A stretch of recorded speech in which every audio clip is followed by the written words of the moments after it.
Some of you may know that I've just joined the British government, but I have to make that important caveat, which is that I am not speaking on behalf of the British government. I'm here in my capacity as the director of the CCW programme at the University of Oxford.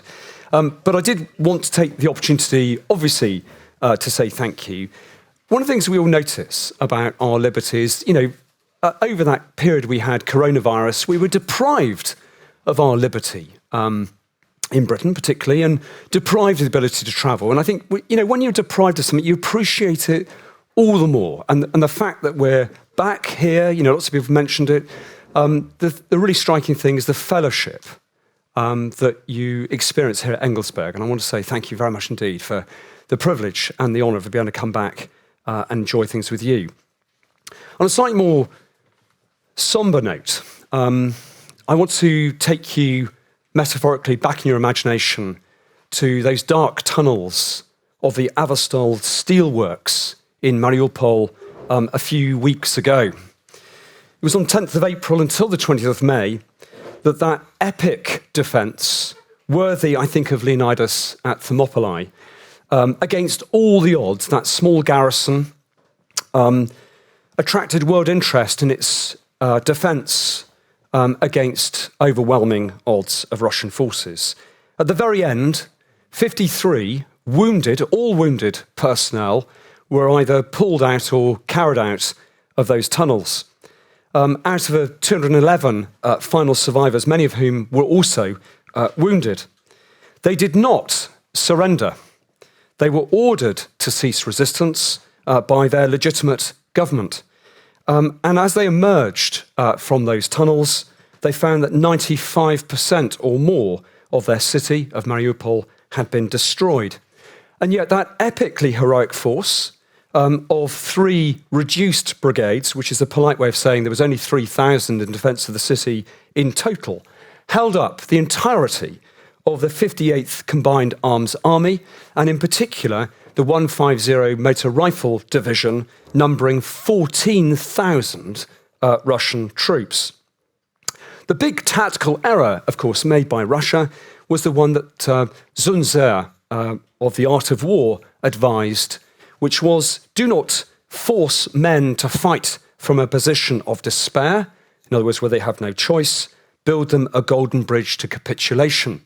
The warning for us is that we must not fall into the trap of capitulating to these immoral and illegal demands by Russia. What I thought we might talk about, though, this afternoon is when success and survival are impossible, why is it that men and women fight on for a liberty that they may not live to see at all? There are episodes of last-ditch defence, which are the most extreme cases of human courage and endurance. Individuals are driven by powerful emotion as well as by reason. And it was the basis of that was the inspiration for me to put together a book some years ago called Outnumbered, Outgunned and Undeterred, available in all good bookshops at £9.50. In that book, I was, just impressed by the fact that we have so many examples from global history of those impossible situations against all odds where people fight on. Washington's dwindling numbers of patriots in the winter of 1775, for example, held on against all the odds against a mature and experienced British army to win America's independence eventually. We've heard already this afternoon about Finland's Winter War in 1939. Against all the odds, the Finns just would keep fighting to the end. What about Israel's famous defence of the Golan Heights in 1973 in the so-called Yom Kippur War, where Zvika Godstein and just 3 armoured vehicles, all of which were damaged, kept fighting on, a small troop of tanks, against an entire Syrian armoured division, which eventually it compelled to retreat. What about the French Foreign Legion at Camerone, the chap with no hand, if you remember the story? They fight on to the last man and the last cartridge in 1863.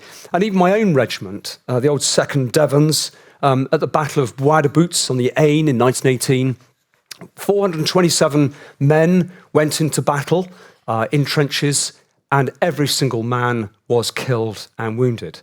They were awarded the Croix de Guerre by the French army and the French government, and even in recent years, the old regiment still raises a toast to l'armée française in memory of that commitment. Now, the most extreme imbalance, though, is when you have partisans facing regular forces who are intent on their destruction. And there are many examples in history where this has happened. So in the First World War, Arab forces, led by, or at least guided by, T.E. Lawrence of Arabia, faced an entire Ottoman army and managed to sort of pull through towards Arab independence at the end. What about the Russian Civil War, where the Ukrainians, under leaders like Nestor Makhno, fought on against overwhelming odds in the forests against Frunze and Trotsky's Red Army? And then this example, so inspirational, the Second World War. Now, there are, of course, episodes where outsiders want to aid the partisans in these extreme conditions in the cause of liberty. And this is particularly poignant for me at the moment because there are two British nationals who've just been condemned to death for going to the aid of Ukrainians in the fighting in the Donbass. Now, we know that in these cases where we wish to assist these partisans in the fight for liberty, the most effective way of doing so is the full mobilisation of regular forces, regular armed forces, that can fight alongside those locals. But there are, of course, clandestine ways of aiding forces too. Special operational forces, naval interdiction operations. It's good to see the Moskva go down a few months ago, and perhaps transmitting funds and weapons to balance the odds. And I'm pleased to announce the British government has agreed to send the M270 long-range missiles in aid of Ukraine and its heroic struggle. You will all know, though, the story of the Special Operations Executive, the so-called Baker Street Irregulars, or in my favourite title, the Ministry of Ungentlemanly Warfare. Established unofficially in 1938, it was an organisation that was going to set up to do sabotage against Nazi occupation, initially of Czechoslovakia there, and later this concept was extended throughout the entirety of occupied Europe. It wasn't just going to do sabotage, though, it was going to help establish and aid secret armies of partisans. It was so secret, this organisation, that although it occupied Baker Street in London, you couldn't find it in a phone book, and all the departmental titles were disguised with boring names like Admin Department. It did, of course, this organisation spawn, it was the inspiration for OSS, which became the highly successful CIA. Unfortunately, in Britain, it was decided at the very end of the war that this entire organisation, which had global reach, was going to be shut down in just 48 hours by a left-wing government of Clement Attlee. Sorry, John, had to disparage your hero there. Now, the key thing about applied history, though, is what does it tell us, this story of SOE in the Second World War? The first thing it tells us, we must get organised. One of the things that really marred the formation of this covert aid to Europeans in the Second World War was the interdepartmental rivalry between MI6, the British Secret Intelligence Service, and the armed forces. It got to levels of absurdity where there were two naval stations down in Cornwall in southwest England, one run by SIS, one run by SOE, and they were at loggerheads with each other, and MI6 tried to stop SOE from operating from its naval base. So we've got to sort ourselves out when we're going to aid our allies and friends. Now, what they did was they created three branches. One is not very well known. It was known as SO1, or the Political Warfare Executive, derived from the Foreign Office E branch, which conducted information operations. Many of you may know the story of Operation Periwig, where German prisoners of war were selected and briefed that they were going to be sent back to Germany to aid a resistance movement which had grown up inside Germany. These German prisoners of war, it was known, would be flown in, dropped. It was known that they would hand themselves in to the Gestapo and say, hey, listen, I've been sent here by the British to aid this German resistance organisation. The whole thing was a canard. Britain knew there was no resistance organisation, but it tied down thousands of Gestapo agents searching for a mythical resistance organisation. The best man of all was Sefton Delmer. I should have brought a photograph of this man, a rather large and sweaty individual, but he did manage to put together Nachrichten, reports, mix them with gossip, which misleaded German troops and encouraged resistance throughout Europe. We've all heard of the Victory V symbol and rapping out the first bars of Beethoven's Fifth. You know what I'm talking about. Now, the second branch, though, equally as famous, MIR, or MD1, based in Hertfordshire and Buckinghamshire in Britain, also known as Station 11, was the group that made weapons and explosives for sabotage operations, including sticky bombs. One of the most famous things they did was they had a special detonator made out of aniseed balls inside a condom, and they found that actually it had a sort of particular regular rate of dissolving, and that was your detonator. They later changed that to time pencil.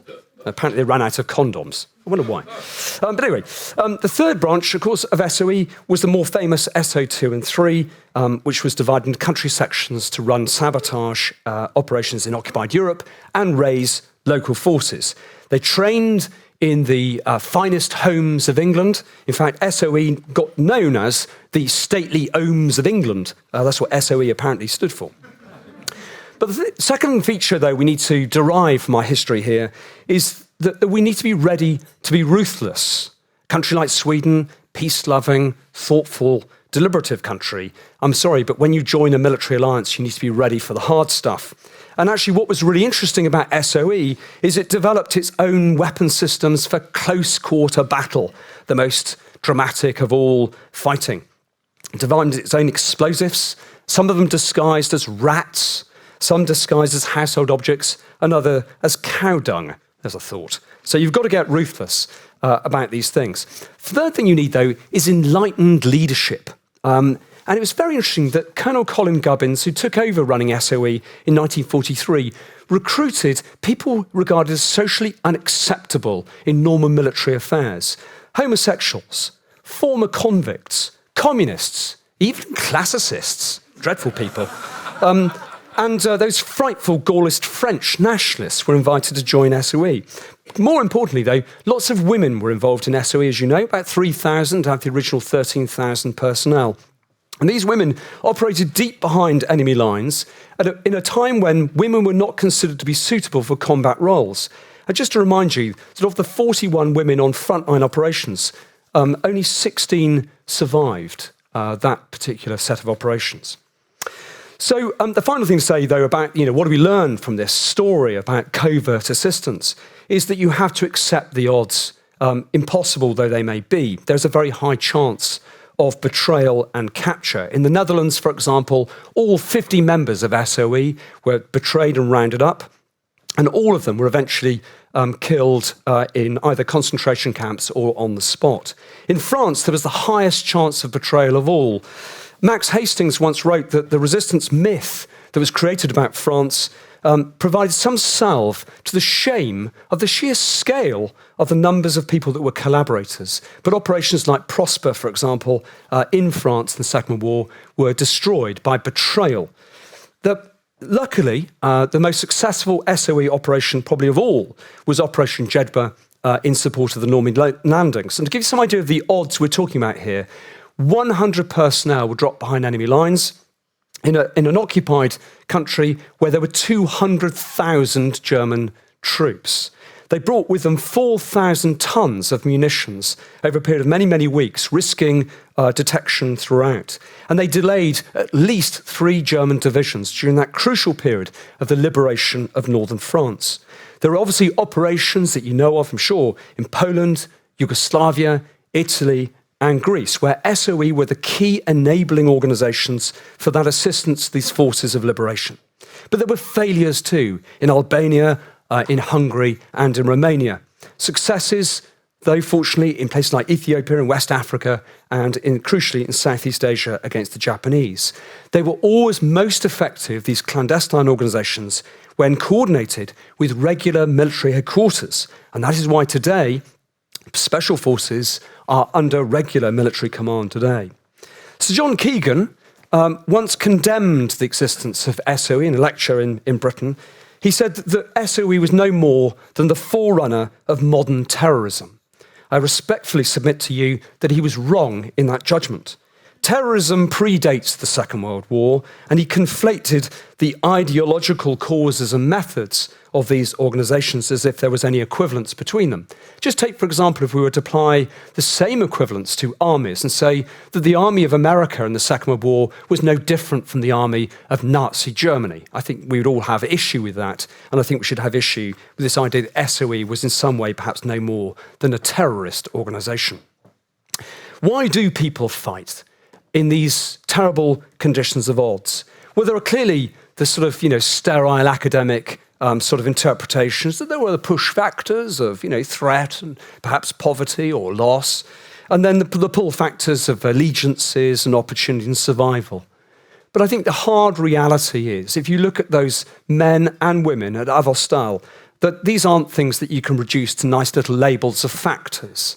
This was something existential. This was about the survival of a nation and the survival of the idea of being Ukrainian and free.